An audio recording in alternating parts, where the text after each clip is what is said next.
see how close your face is in the screen? Just beat that. That's your visual. That's what they see on screen. Okay. Okay. We're live. Give it just a minute, please.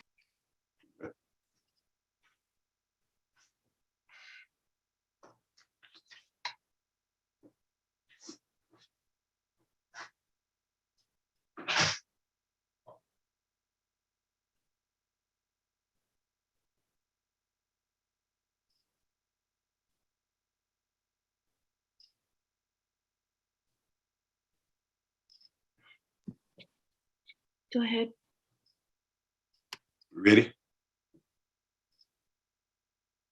Good morning, everyone. Welcome to our sermon for this morning. We're glad to have everyone online with us. We are grateful that God has allowed us to be in the land of the living one more time as we approach this January 30, 2022. We're grateful that He has allowed us to come together one more time. We're grateful for all our people who are online, and then we're again grateful for all of our technology people who has provided us with this medium to be able to reach out to everyone. Drew a mental blank a while ago, but hopefully now everything will be ready. We ask that you would go to Jeremiah, the 29th chapter and the 14th verse. Jeremiah 29 and 14. And before we begin, just a little word of prayer. May the words of, Lord, let the words of my mouth and the meditation of my heart be acceptable in thy sight, O Lord, my strength and my redeemer. So hopefully you have found it. And this morning we want to talk about, did they find him in the king cake? Very unusual topic, but we'll elaborate on it. Did they find him in the king cake? Jeremiah 29 and 14 says, and I will be found of you, saith the Lord, and I will turn away your captivity, and I will gather you from all the nations and from all the places whither I have driven you, saith the Lord, and I will bring you again into the place whence I caused you to be carried away captive.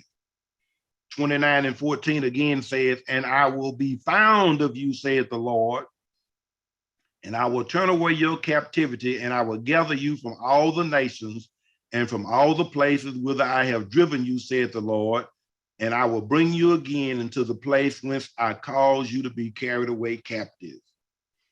Did they find him in the king cake?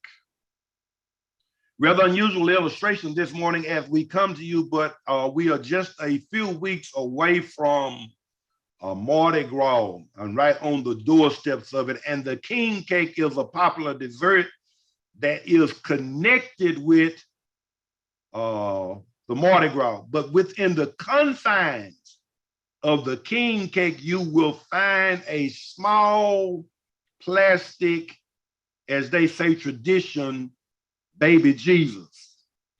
And I was watching a commercial the other day, and they were talking about the king cakes being made. And they said that even the little baby Jesus that go into the king cake, it was a shortage for them. This has been a tradition down through the years. At Mardi Gras, the person that finds the baby Jesus within the cake is responsible to bring the next cake and hold the party. These are just traditions tied to the cake and the celebration. But this morning, when I look at God calling out Israel, calling out Jeremiah, because Jeremiah had been sent down there with the captives to help them weather the storm.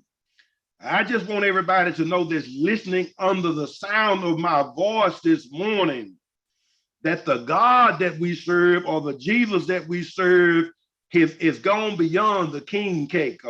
So if you are into that type of tradition and you are celebrating the Mardi Gras and you have a king cake, and if you don't find Jesus in the king cake, just remember, all hope is not gone.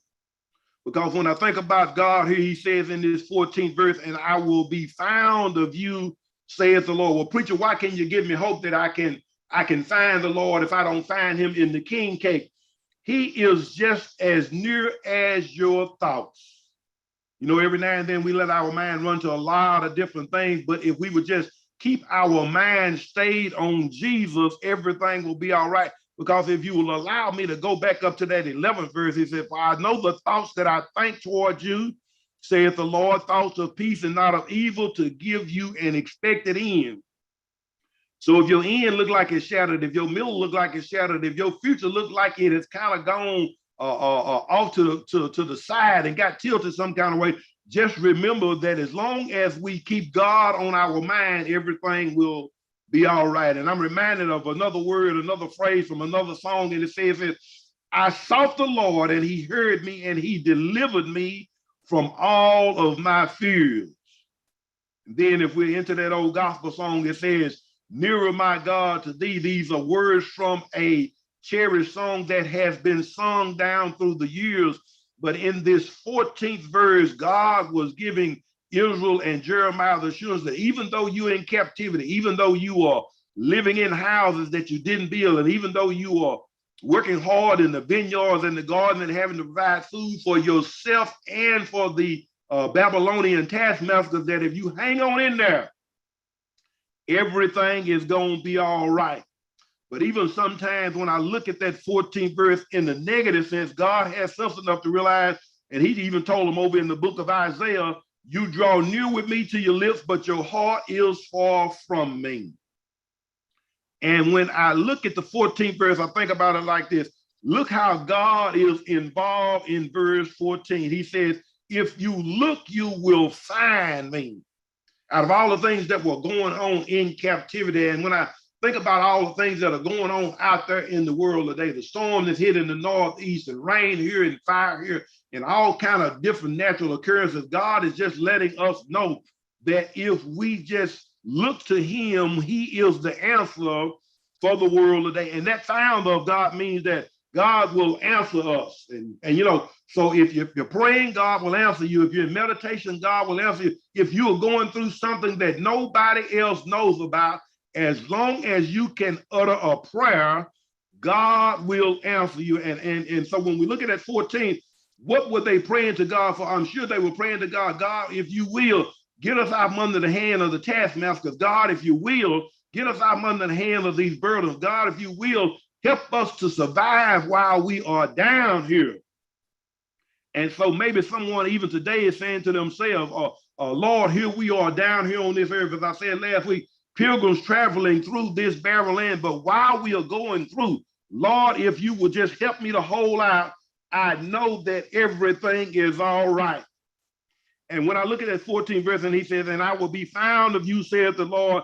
And see, we have a God that when we call on him and he finds us, he will sometimes answer with grace. And I'm so grateful that we can fall into the hands of a grateful God. And then sometimes he will answer with some mercy, as he was letting them know. Because when we look at their plight while they were down there in captivity, we found out that they were a merciful God. Because you said, well, how do I know that they were merciful, preacher? Because when they got ready to go into captivity, he told all the priests and the elders and different things like that, he said, you give up all the things that you're going to need to sacrifice to the temple when you get ready to come back again, all the spoons and the knives and the lavers and the dishes. And he said, you make a count of them and you wrap them up and you put them in storage and you take them with you down into Babylon. He's saying, when I bring you back, as he was bringing them back in this 14th verse, and you rebuild the temple, he said, I want you to make a count of what you took down there and what you took back. And God was so merciful toward the Israelites at this time that the same amount of spoons and dishes and cups and different things like that, excuse me, that they took down there, they were able to bring back. And then sometimes when we look at God answers, sometimes God answers in anger, but his anger soon subsides. So when we look at that 15th verse, God is promising them to let them go back home. Excuse me, y'all. And I don't know about you, but home means a little bit more to me when I fly.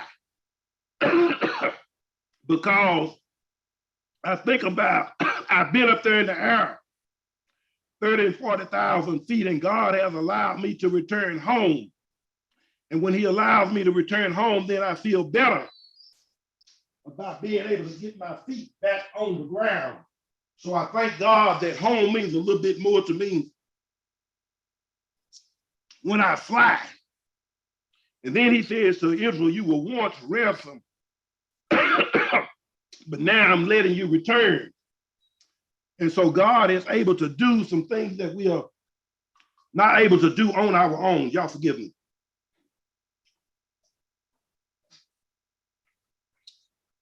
So we were once ransomed, but now God was letting Israel return back home. And so he was just letting them know, I am that merciful God. He said, but now when you come back, I want you to come back with some shouting. I want you to come back with some zeal. I want you to come back with some enthusiasm. And I think about the predicament that we're in. Well, we're not in a predicament because God has allowed us to be able to come together. Online church is all right. But when, excuse me, but when we get a chance to come,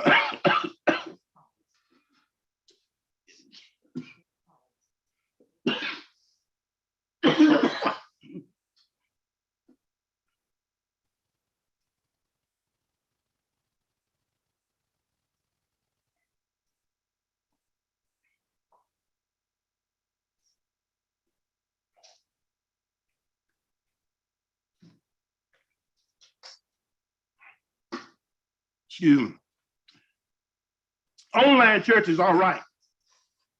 But when they get a chance to come back, it ought to create a long enough, and we ought to be like the Israelites going back into their homeland of Judah. We ought to come back with some zeal. We ought to come back with some enthusiasm. And when I think about them coming back in this 14th verse here, my mind runs to our family reunions that we have. And that's why I like the family reunions, because the joy of kinfolk once again being reunited is just for a weekend. And we're able to see them come from all over the country. And oh, what a time that we have when we get together. And so for Israel, it was a chance for God to reunite them. And when we think about it, you know, God was the one that was going to put everything together for them, because here they were scattered in all different kind of countries and different things like that. But God told Jeremiah, he said, Jeremiah, you send them a letter and let them know that their time is almost up in Babylon, that their time is almost up, and that they're going to be able to come back home. But before God allowed Israel to come back home, and before he allowed them to reunite, he said, first thing I want you to do is, Israel, he said, I want you to review some of the legal aspects. He said, because while you were down there in Babylon, you forgot how to treat one another. He said, but now when you come back, you got to realize you got to have some legal aspects to your life. Court was held at the gates back then. He said, now the wicked are going to have to be whooped. Those who break every law, they're going to have to be punished. He said, because when you come back, I want you to be a shining star among the nations, like I mentioned in Sunday school this morning. And then when I think about him telling Israel that they had to have some legal things in place, as we go forth in life this morning, just remember this: when you choose your actions, you also choose your consequences. And I've been looking at some things there in the news, and it was talking about some, and maybe you saw it, and we're thinking about from the legal aspect, and maybe you saw it, it was some kids who had rescued their stepdaughter from the actions of the stepdaddy, and they were quite violent, and they were asking for leniency because they had taken this man's life for what he had done to their sister. And several weeks back, there was another one where a truck driver had run into a group of people, and they gave him 110-year sentence, and they were asking for leniency. So God was telling Israel here in this chapter this morning, and in this verse this morning, he said, now when you come back, it's going to be some joyous things. It's going to be some enthusiasm. It's going to be some singing. It's going to be some shouting, but you got to have some legal things in place. And then when we fast forward to today, when I think about the legal action, you say, well, where is the legal action in the world today? Because look at all the things that have just happened in the news this week. 11-year-olds carjacking, the defender down in the Hemphill walking away and never coming back to trial. You got people running over kids at bus stops. The news even mentioned that. So a lady failed to slow down and obey the laws and hit a kid that was getting on the bus this morning. You got school shootings. So just like God was calling Israel into their legal review, he's even calling us into our legal review today, because if we realize sometimes what's going on legally, two people in the United States can be convicted of the same crime and get different sentences, or even beyond that. You find out, some people find out 30 years later by DNA and evidence and different things like that, that they were not guilty. And then he says, Israel, before I let you come back, he said, then I got to restore you. And when we look at this 14th verse here, he says, now I'm going to restore the nations of Jacob. I'm going to restore the tribes of Jacob. He said, and not only am I going to restore you like the tribes of Jacob, he said, but I'm going to be like a shepherd over sheep. And just like a shepherd, he counts his sheep. He knows where they are. And if one has gotten too far, as the Bible tells us, he leaves that 99 and goes seeks out that one. So God was going to gather his people from near and far. And if anybody knows how to gather his people, if anybody knows how to bring their people out of captivity, if anybody knows how to bring the family back home, God is able to do that. So he told him, he said, I'm going to love you like a shepherd. And then, and not all of them, I'm going to graze and feed you. He said, but even when you get sick, I will take care of you with all of your diseases.